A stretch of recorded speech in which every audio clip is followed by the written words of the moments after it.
Hello, my three friends who I'm sending this to, and welcome to week 4 of my Artist Way vlog.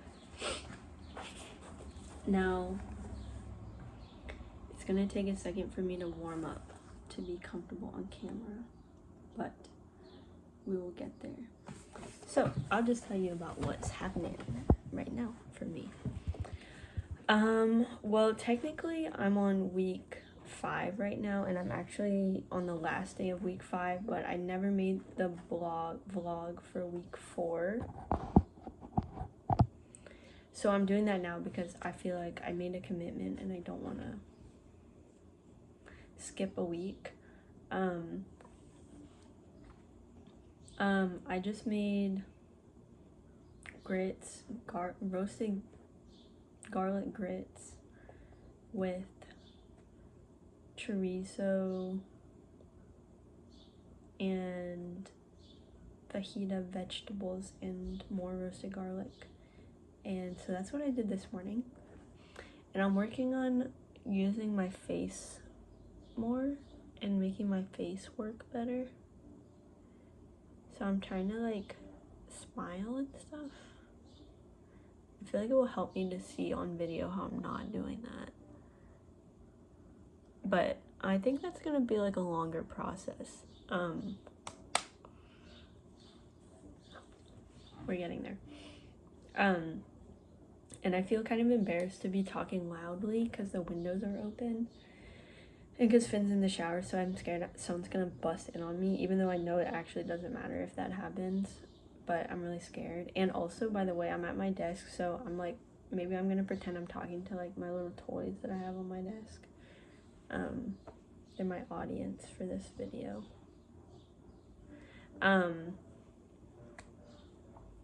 Okay, so I'm gonna try to make this way shorter than I did for week 3. So I'm gonna assume you already know what the Artist Way is.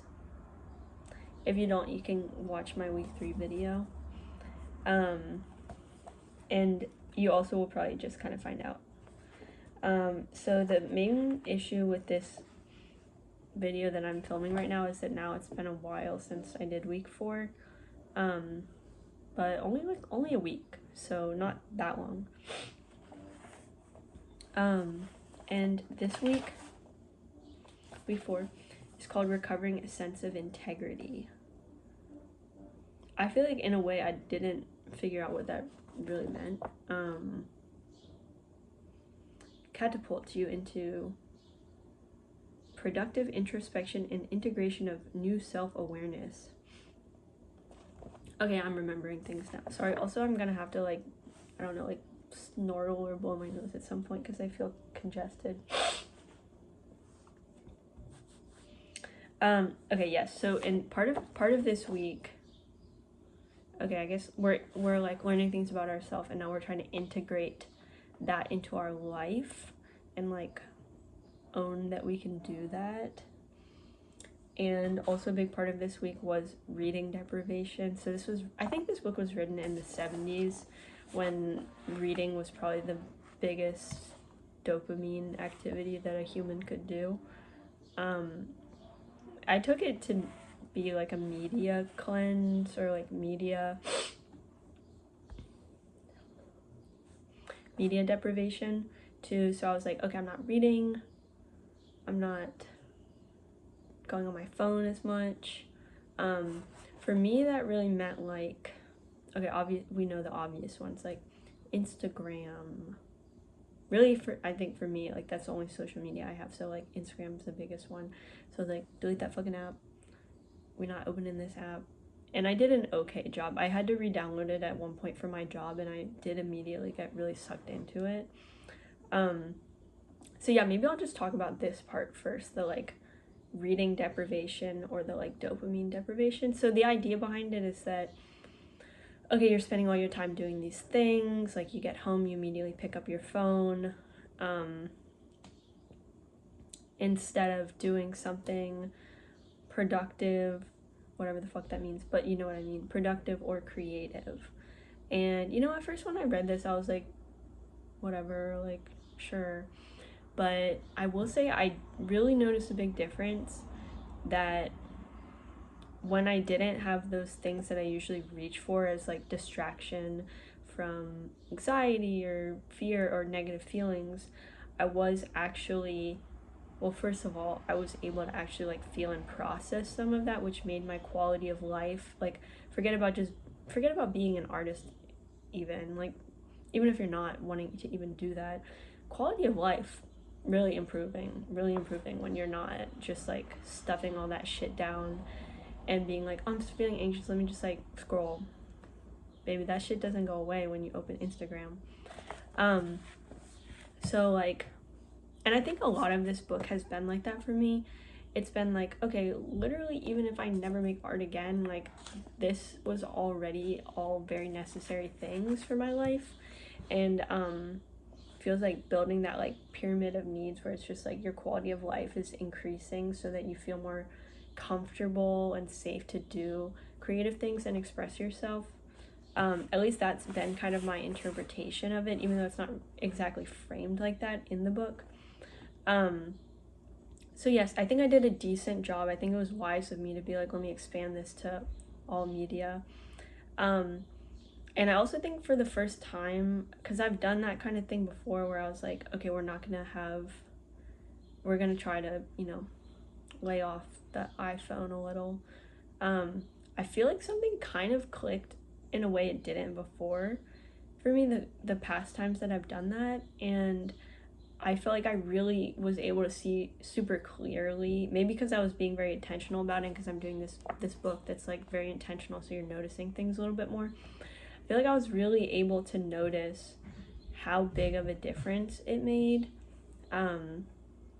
when, sorry, I lost my train of thought, gosh. I feel like I really noticed basically that the feeling of not going on my phone was so much better actually than the feeling of going on my phone. Like, any other activity that I could literally do would, even if it felt like bad in some ways, like, oh, I don't want to go on a run, like, oh, that's hard, like, the things about things that are hard or bad, like, I felt like I guess maybe I could say it like this, like, I realized how much my phone was sucking out my life force and like my will to be a human and like do anything fun or creative. And that, like, okay, yeah, you open it, it feels like good, but the good feeling from that isn't like a fulfilling feeling. It's very, very momentary, and it's also very draining of like the well, as they call it in the book, but you could just call it like energy or like creativity or life force. It's like after that you just feel like kind of shitty and like, ugh. It's like some kind of bender you went on where it's like, okay, yeah, like, it's a good time, well, it's a good time, and then afterwards you feel really bad and like it didn't actually make your life better, it made it worse. Anyway, so I feel happy or relieved or excited that I was able to really see that in a very clear way, and I feel like something kind of shifted there for me. And I mean, who knows, it could easily probably shift back. It's not like, oh, and now I'm like third eye open and I'm not addicted to my phone at all or something, but I feel like I'm able to more easily, like, maybe too, now that I've seen what it feels like to do things that are actually like feel good in that like joyful, like fulfilling sense, because I've started to do more stuff like that, I realized like how fake the good feeling that comes from your phone is. Okay, so that was an element of it for me, the like media dopamine deprivation.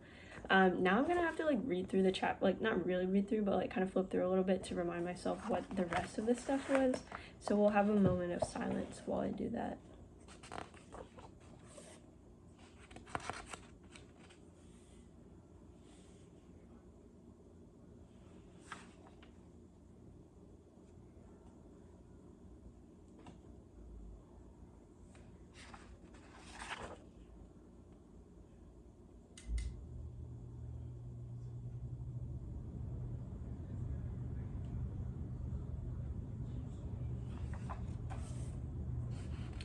Okay,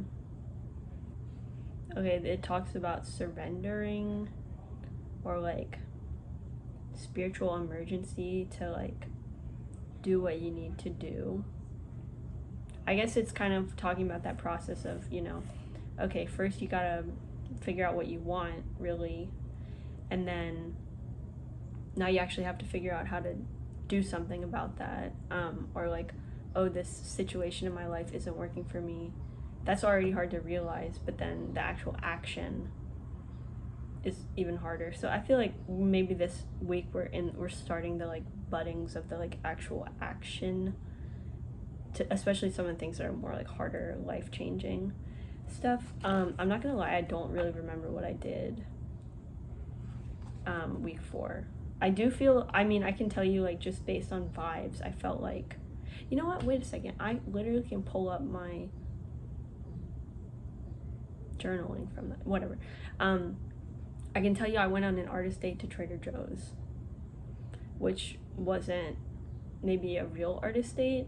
I'm not 100% sure, but I actually think it kind of was, because I think something I realized is that wait, did I? Okay, now I'm worried that this was like week 3 and not week 4, but I'm pretty sure it was. Yeah, I think this did happen week 4. Okay, I realized that I'm not buying the food that I like. So I was like, okay, we're going to Trader Joe's. Going to Trader Joe's, and you can get whatever you want. And I filled up my cart with whatever I wanted. And I guess it was just like an exercise in letting myself actually have the things that I want, especially things that are not like, oh, that costs like $2,000 or something. It's like a $4 snack or something, and that at the end of the day it's not that big a deal, and that it's really worth it to like nourish yourself and like be nice to yourself, like not deprive yourself. So that's what I did, and honestly I had a really good time doing that, and I felt really good to just be like, no, Sophia, you can get whatever you want. Like, it felt like that scene in the Florida Project where like it's like the woman and her child are at the Waffle House, and she's like, you can order whatever the fuck you want, and she's just doing it to like spite the waitress or something, but like that's how, and the kid's so excited, she's like, I'm getting the peanut butter waffles and blah blah blah. That's how I felt.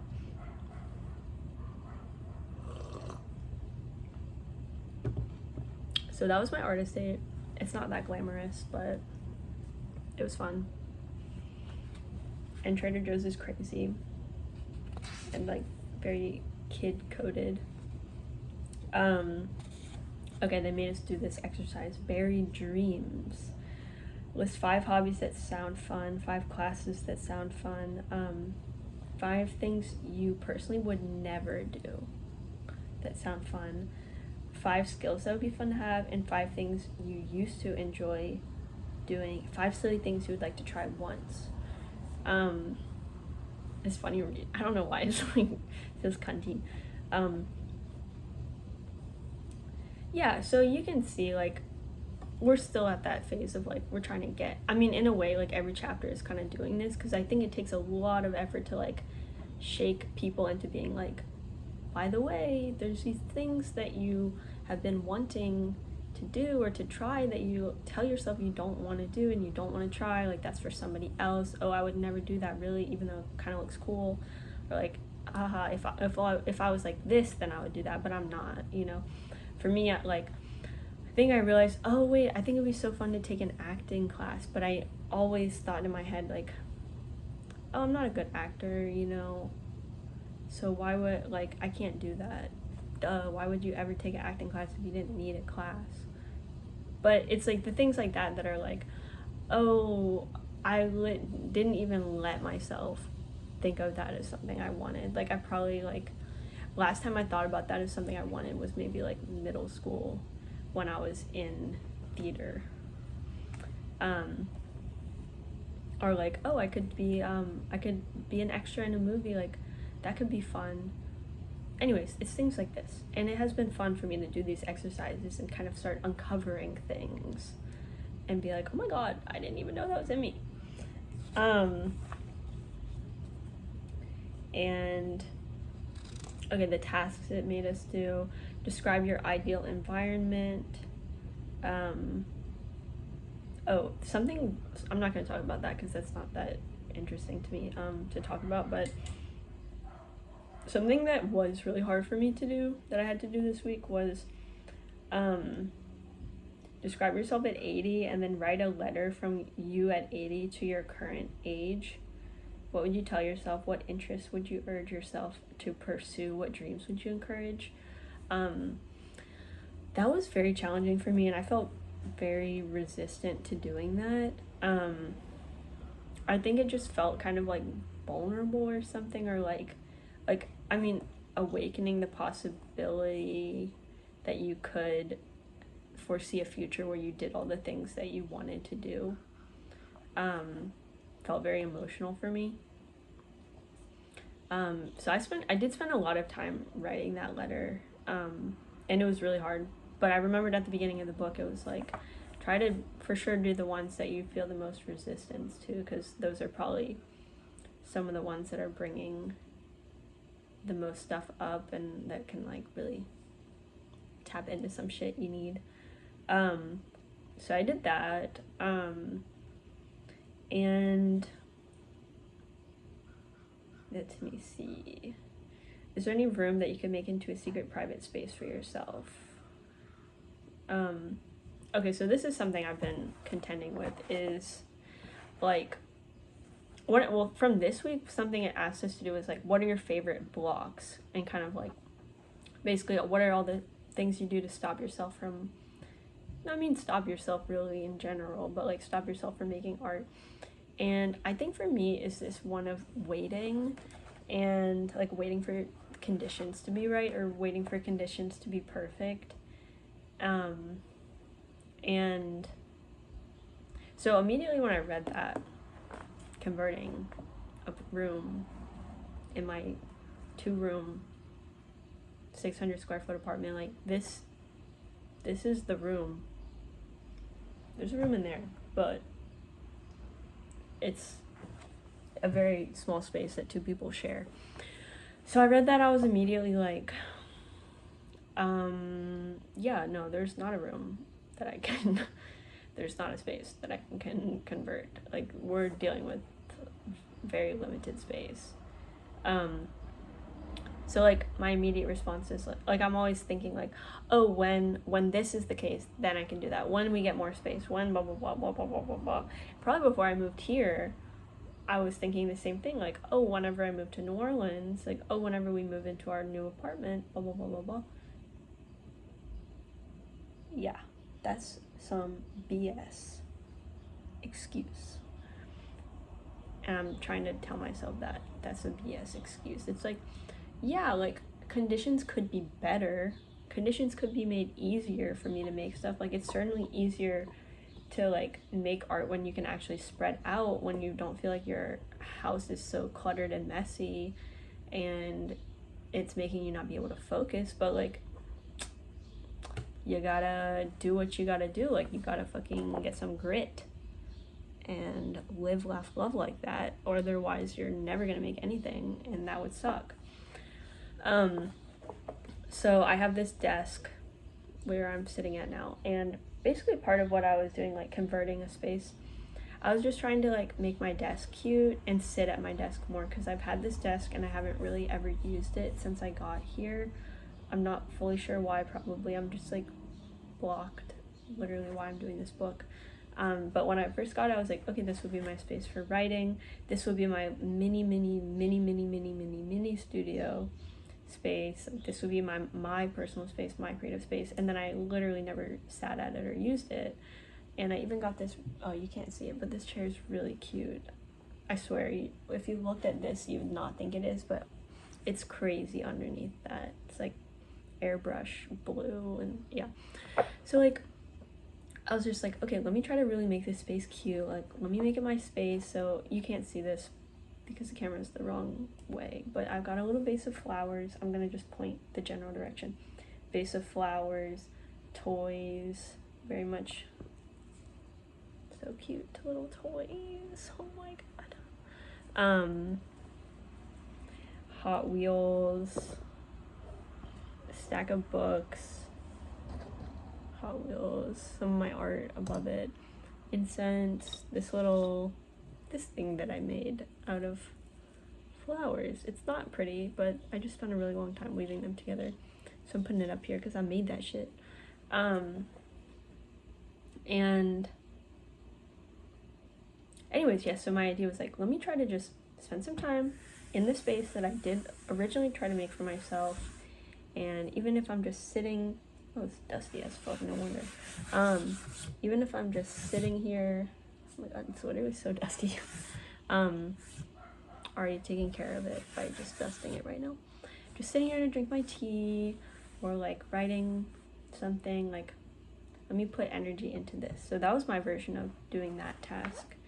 And it did feel really good, actually.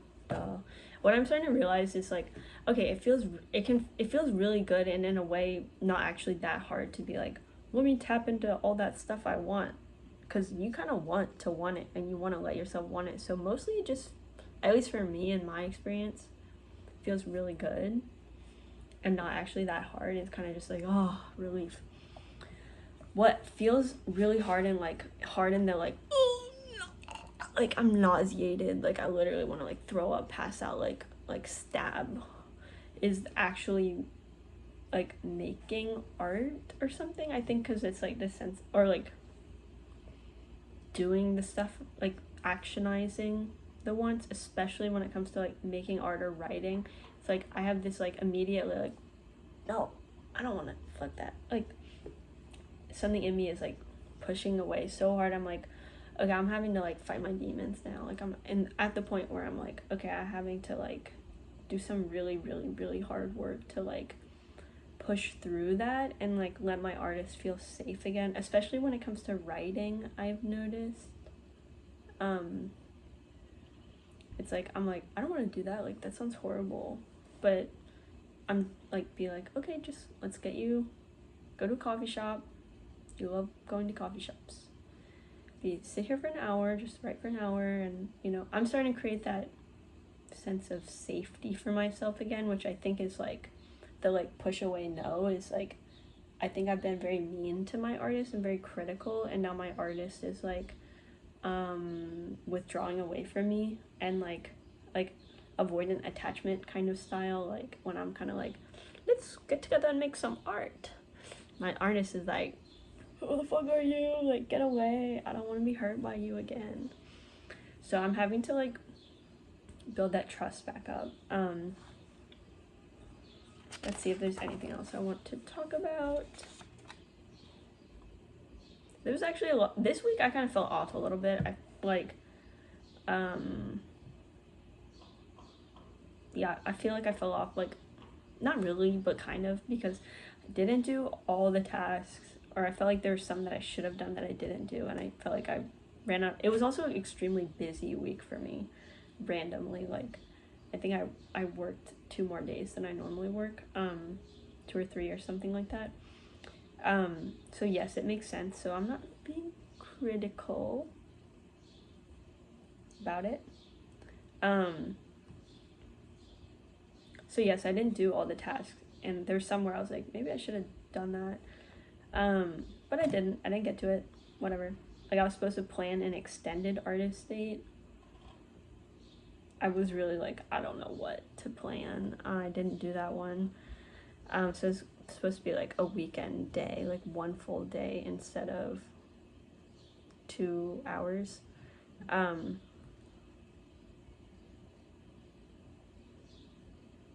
Yeah, okay. Yeah, we can like kind of be done, I think. Definitely still like, just overall though, like still feeling stuff moving.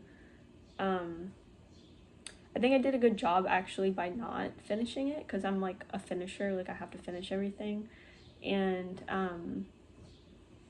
it was good for me to be like, nope, the week happened, we're not, like, you didn't finish, that's okay, we're gonna move on to the next week, and you don't have to finish this week. So when the time came, I just did my check-in, has some questions, checking in for the week, and I had the urge to be like, no, I should just, let me like go through this real quick, like one, but I didn't. I stopped myself. And I think that was really wise of me, and it was also very hard for me because I'm very perfectionistic as well. And like seeing that I didn't finish it made me worry and made me be like, oh my god, I didn't finish it, I'm bad, I'm never gonna be good, I'm never gonna make art, like have a horrible work ethic, like I didn't try hard enough, the rest, it's just downhill from here, blah blah blah blah blah. So I think it was good for me to not finish because it made me actually have to confront all of those thoughts that come up and be like, I don't actually have to believe these thoughts that I'm having. I can just be like, la la la, and keep moving forward, and that was good and part of my recovery. Okay, so that was my week 4.